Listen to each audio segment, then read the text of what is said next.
오늘은 제가 평생 잊지 못할 하루, 3월 7일 토요일의 이야기를 조용히 꺼내보려 합니다. 이 이야기는 엄마의 마지막 시간 앞에서 가족이 어떤 선택을 했는지, 그리고 그 선택이 지금까지도 제 마음속에 어떤 파문으로 남아있는지에 대한 이야기입니다. 둘째 동생과 나는 7년쯤 전부터 시를 배워왔습니다.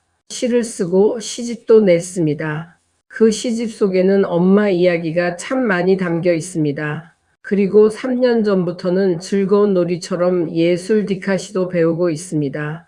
그날은 디카시 선생님의 출판 기념회가 있는 날이었습니다. 게다가 동아리 회장님의 시집 출판회도 함께 열리는 날이었습니다. 사실 마음은 무거웠습니다. 엄마가 위중하셨기 때문입니다. 그래도 잠시 다녀오기로 했습니다. 오후에는 엄마를 보러 갈 생각이었고, 아주 오랜만에 문우들도 만날 겸 잠깐 참석하기로 했습니다. 어쩌면 그 잠깐의 바람쐐이 제게도 필요했는지 모르겠습니다. 행사를 마치고 점심을 한 숟가락 뜨려는 순간 남동생에게 전화가 왔습니다. 누나 집으로 오세요. 무슨 일인데? 상의할 일이 있어요. 알았어. 둘째 누나랑 갈게. 짧은 말이었지만 그 한마디에 가슴이 철렁 내려앉았습니다. 무슨 일이냐고 물었더니 아침에 요양원에 다녀왔는데 엄마 얼굴은 보지 못하고 원장과 이야기만 듣고 왔다고 했습니다.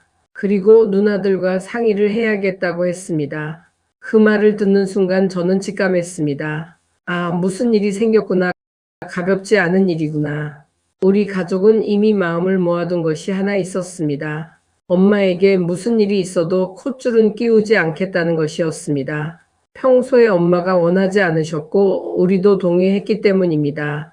그날도 나는 동생들에게 그렇게 당부해둔 상태였습니다. 둘째 동생과 나는 숟가락을 내려놓았습니다. 밥은 더 이상 먹을 수 없었습니다. 집에 전화를 걸어 남편에게 함께 가달라고 부탁했습니다. 무슨 일이 기다리고 있을지 감히 상상하고 싶지 않았습니다. 남편은 당신이 운전하는 것이 좋겠다며 기꺼이 함께 가주었습니다. 그날 남편의 동행은 저에게 아주 큰 힘이었습니다. 요양원에 도착해서 먼저 원장에게 물었습니다. 엄마를 먼저 보는 것이 좋은지, 아니면 상의를 먼저 하는 것이 좋은지. 원장은 엄마를 먼저 보는 것이 좋겠다고 했습니다. 그래서 우리는 먼저 엄마를 배웠습니다. 그리고 엄마를 만난 순간 저는 눈물을 참을 수 없었습니다. 엄마의 두 손과 두 발은 따뜻한 모래주머니에 감싸여 있었습니다. 산소 포화도는 75%여서 어제 산소 마스크를 하셨습니다.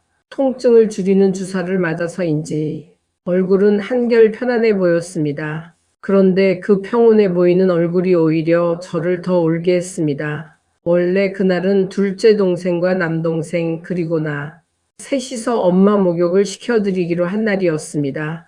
그런데 전날 엄마는 요양원에 입소하고 말았습니다. 엄마를 보는 순간 머리는 단정하게 커트되어 있었고 목욕도 하셔서 얼굴빛은 뽀였습니다. 겉으로 보기에는 깔끔하게 머리도 정돈되어 있었습니다. 하지만 엄마 표정은 왠지 못마땅해 보였습니다. 통증은 조금 줄었을지 몰라도 엄마는 이곳이 편하지 않으신 것 같았습니다. 그 표정을 보는 순간 제 가슴이 미어졌습니다. 엄마가 집에 계실 때 저는 엄마 가슴에도 로션 마사지를 해드렸습니다. 허벅지부터 종아리, 그리고 발바닥까지 천천히 주물러 드리곤 했습니다. 굳어가는 몸에 조금이라도 피가 돌기를 바라는 마음이었습니다. 그래서 요양원에 모시기 전에도 요양보호사님께 간곡히 부탁했었습니다. 다리와 손을 하루에 3번씩만이라도 꼭 주물러 주세요. 대답은 알았다고 하셨습니다. 그런데 엄마를 다시 뵌 순간 그 부탁이 제대로 지켜지지 않은 것 같았습니다. 청색증이 왔다는 것만으로도 마음이 철렁 내려앉았는데 깨끗하게 가라앉아 있던 염증 자리에도 다시 염증이 조금씩 보이기 시작했습니다. 입술은 부르터 있었고 식사를 잘 안 하시니 먹이는 데에만 신경을 쓴 탓인지 입가에는 흔적도 보였습니다. 꼬리뼈 근처 욕창은 다시 퍼져 있었습니다. 원장은 입소하고 보니 등에도 커다란 염증이 자리하고 있었다고 말했습니다. 우리는 그 사실을 미처 몰랐습니다. 원장은 드레싱을 잘하면 나을 수 있으니 걱정하지 말라고 했습니다. 하지만 제 마음은 가라앉지 않았습니다. 물론 남을 돌본다는 게 쉬운 일이 아니라는 것을 압니다. 한 사람의 몸을 온전히 맡아 돌보는 일이 얼마나 고되고 어려운지 저도 압니다. 자식이 달라붙어서 해도 다 해내지 못하는 일인데 누군가를 무조건 원망할 수만은 없다는 것도 알고 있습니다. 그런데도 화가 났습니다. 최소한의 노력조차 보이지 않는 것 같아서였습니다. 손과 다리를 주무르는 일, 몸의 작은 변화를 살피는 일, 그런 기본적인 정성마저 놓쳐버린 것처럼 느껴졌습니다. 서운했고 억울했고 무엇보다 속이 상했습니다. 그러면서도 그렇게 원망하는 제 자신도 또 죄스럽고 허망했습니다. 나는 엄마를 보는 순간 또 눈물을 주체할 수 없었습니다.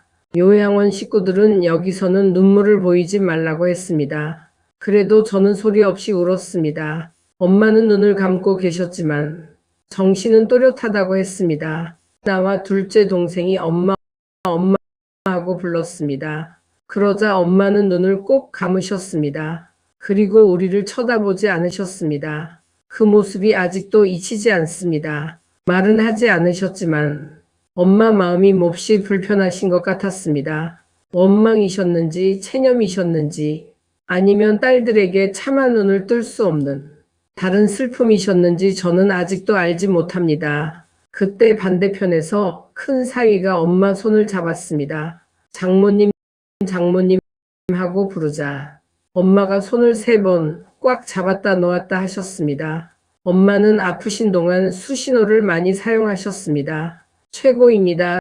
사랑합니다. 감사합니다. 알겠습니다. 싫습니다. 엄마는 손으로 자신의 뜻을 표현하셨습니다.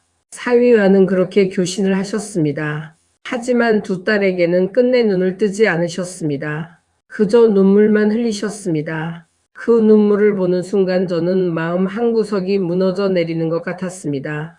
우리는 엄마 곁을 잠시 떠나 원장과 이야기를 나누었습니다. 저는 엄마의 죽을 권리에 대해 간곡하게 말했습니다. 엄마는 연명을 원하지 않으셨고 엄마 나름의 뜻이 있었고 가족도 그렇게 마음을 모아왔다고 말했습니다. 하지만 원장은 엄마의 생존권을 이야기했습니다. 의식이 또렷하고 자신의 의사를 표현하시는데 그냥 두는 것은 방치입니다. 그것은 생존권을 무시하는 것이고 음식을 안 들여 돌아가시게 하는 것은 결국 아사입니다. 죄악입니다. 촉탁의도 콧줄을 해야 한다고 강하게 주장했다고 했습니다. 그 말을 듣는데 마음이 무너졌습니다. 죽을 권리와 살릴 의무 사이에서 우리는 너무 작은 사람들이었습니다. 무엇이 사랑인지, 무엇이 죄인지, 무엇이 엄마를 위한 일인지 갑자기 아무것도 확신할 수 없게 되었습니다. 그러나 제 마음속에는 계속 남아있는 기억이 있었습니다. 엄마는 자주 사모를 이야기하셨습니다. 어느 날 엄마 다리를 주물러 드리며 이야기를 나누던 중이었습니다. 엄마는 손가락을 모두 펴 10손가락을 보이셨습니다. 그리고 다시 2손가락을 표시하셨습니다. 저는 물었습니다. 12일이에요? 엄마는 손으로 X 표시를 하셨습니다. 그리고 10손가락을 2번 펼치셨습니다. 20일이에요? 엄마는 고개를 끄덕이셨습니다. 그 순간 저는 엄마가 자신이 떠날 시간을 알고 계신 것 같다는 생각을 했습니다.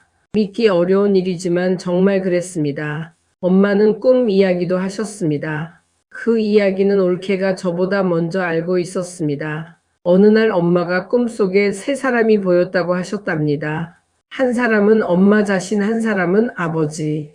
처음에는 저는 외할아버지를 말씀하시는 줄 알았습니다. 그런데 엄마는 우리 아버지라고 하셨습니다. 그래서 제가 확인하려고 엄마 영감 김땡땡 씨요? 하고 물으니 그렇다고 고개를 끄덕이셨습니다. 그리고 나머지 한 사람은 누군지 잘 모르겠다고 하셨습니다. 우리는 큰 이모가 아닐까 생각했습니다. 엄마가 가장 좋아하고 가장 존경하시던 언니였기 때문입니다. 그리고 얼마 전에는 둘째 동생을 보고 언니 왔어? 라고 물어서 깜짝 놀란 적이 있었기 때문에 큰 이모가 아닐까 생각합니다. 가끔 오셔서 도와주시던 권사님에게도 엄마는 달력을 보며 물으셨다고 합니다. 오늘이 며칠이냐? 3월은 언제냐? 엄마의 생일도 3월이었습니다. 그래서 저는 엄마 귀에 대고 이렇게 말하기도 했습니다. 엄마, 꽃피는 따뜻한 3월에 아버지 옆에 가세요. 동생들은 내가 잘 보살필 테니 아무 걱정 마시고 가세요. 그리고 기도했습니다. 엄마에게 3월은 천국으로 가고 싶은 달이었던 것 같습니다. 엄마는 3월을 기다리셨습니다. 저는 지금도 그 마음을 믿고 있습니다. 하지만 3월 7일 가족회의에서 결국 모두 콧줄을 끼우는 쪽으로 마음이 기울고 말았습니다. 둘째 동생도 마음이 반쯤 기울어 있었고 저 역시 많이 흔들렸습니다. 원장의 말이 계속 머릿속에 남아 있었습니다. 의식이 또렷한데 그냥 두는 것은 죄악입니다. 음식을 안 드려 돌아가시는 것은 아사입니다. 어머니는 자신의 의사를 표현하고 계십니다. 그 말들이 자꾸만 나를 흔들었습니다. 내가 지금 엄마를 보내드리려는 것인지 아니면 방치하려는 것인지 구분이 되지 않았습니다. 엄마를 위한 사랑이 혹시 죄가 되는 건 아닐까 두려웠습니다. 결국 3월 7일 저녁 나는 동생들과 상의한 끝에 콧줄을 끼우겠다고 전화를 드렸습니다. 그 말을 하고 나서 제 마음은 무너져 내렸습니다. 집으로 돌아오는 길에 저는 계속 울었습니다. 눈물이 멈추지 않았습니다. 집에 돌아와서도 잠이 오지 않았습니다. 그리고 그날 밤 문득 친구 엄마 이야기가 떠올랐습니다. 콧줄을 끼고 8년을 사셨다는 이야기였습니다. 그 친구가 했던 말이 귓가를 떠나지 않았습니다. 콧줄 끼고 8년 사셨어. 콧줄은 절대로 끼우면 안 돼. 그 말이 자꾸만 제 머릿속을 맴돌았습니다. 후회가 밀려왔습니다. 정말 쓰나미처럼 한꺼번에 밀려왔습니다. 그때 내가 조금만 더 단호했더라면 어땠을까? 그렇게 연명하는 것이 과연 무슨 의미가 있을까? 엄마 뜻은 정말 무엇이었을까? 생각은 꼬리에 꼬리를 물고 계속 이어졌습니다. 그런데 이미 콧줄은 끼워졌습니다. 돌이킬 수 없는 결정이 이미 내려진 뒤였습니다. 그날 이후 엄마의 3월은 제게 견디기 힘든 달이 되었습니다. 엄마라는 말만 들어도 눈물이 납니다. 엄마 생각만 해도 눈물이 납니다. 아무것도 손에 잡히지 않습니다. 그저 눈물만 납니다. 주변에서는 말합니다. 어쩔 수 없는 일이었다고 잘한 일이라고. 하지만 그 어떤 말도 제 귀에는 들어오지 않습니다. 그 말들은 제 슬픔을 덜어주지 못합니다. 제 마음속에는 아직도 하나의 질문이 아프게 남아 있습니다. 그날 나는 정말 엄마를 위한 선택을 한 것일까? 아니면 엄마를 떠나보내지 못한 내 욕심이었을까? 저는 아직도 그 답을 알지 못합니다. 다만 분명한 것은 그날 이후 3월은 더 이상 봄의 이름만은 아니라는 것입니다. 3월은 엄마를 떠올리면 가슴부터 젖어오는 달입니다. 눈물이 먼저 차오르는 달입니다. 엄마가 기다렸던 3월, 엄마가 가고 싶어 했던 3월, 그리고 제가 견디기 힘들어진 3월. 그 3월 속에서 저는 아직도 엄마를 부릅니다. 엄마, 엄마. 그리고 지금도 가끔은 그날 요양원 복도에 제가 그대로 서 있는 것만 같습니다. 엄마를 두고 살릴 것인가?